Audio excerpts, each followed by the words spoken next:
بسم اللہ الرحمن الرحیم۔ راشد محمود چینل میں خوش آمدید۔ آج ہم نے ترجمۃ القرآن پڑھنا۔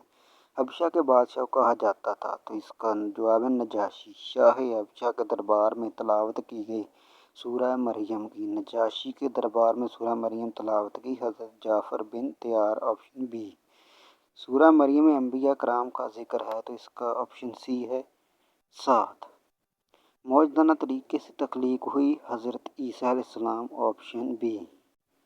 اب مختصر سوالوں کے جواب ہم دیں گے تو دیکھ لیں مشق میں یہ 5 سوالات ہیں۔ پہلا سوال اب شروع کرتے ہیں۔ سورہ مریم کو یہ نام کیوں دیا گیا؟ جواب: سورہ مریم میں حضرت مریم کا ذکر تفصیل سے کیا گیا ہے، اس لیے اس سورہ کا نام سورہ مریم ہے۔ سوال نمبر 2، سورہ مریم کا خلاصہ لکھیں۔ اس کا جواب ہے اس سورہ میں اللہ تعالیٰ کی وحدانیت اور انبیاء کا ذکر ہے۔ اس سورہ میں حضرت مریم کا ذکر ہے اور حضرت عیسیٰ علیہ السلام کے موجزانہ پیدائش اور آخری رکوع میں قیامت کے دن نیکوکاروں کے انعامات اور بدکاروں کی سزا کا ذکر ہے۔ تیسرا سوال، سورہ مریم کے اہم علمی و عملی 2 نکات لکھیں۔ تو اس کا جواب ہے 1، اللہ تعالیٰ کی رحمت اور قدرت سے کبھی مایوس نہیں ہونا چاہیے۔ 2، تمام انبیاء کرام نے اپنی امتوں کو اللہ تعالیٰ کی عبادت کی دعوت دی۔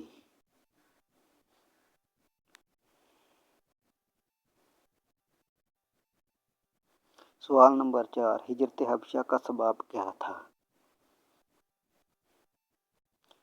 جواب: مکہ مکرمہ میں صحابہ کرام پر قریش کا ظلم حد سے بڑھ گیا تو حضور کریم صلی اللہ علیہ وسلم نے اللہ تعالیٰ کے حکم سے ہجرت حبشہ کی اجازت دے دی۔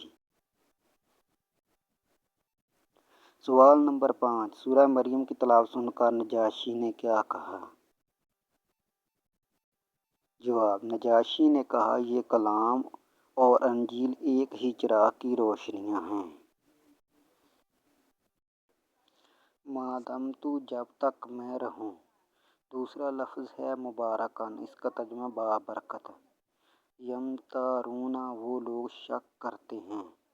فیکون، تو وہ ہو جاتا ہے۔ الزکوٰۃ، جیسا کہ آپ کو پتہ ہے اس کا ترجمہ زکوٰۃ۔ شکیون، بدبخت۔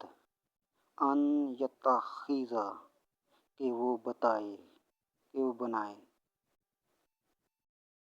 مزید ایسی ویڈیوز کے لیے راشد محمود چینل کو سبسکرائب کریں اور بیل آئیکن دبانا نہ بھولیے۔ شکریہ۔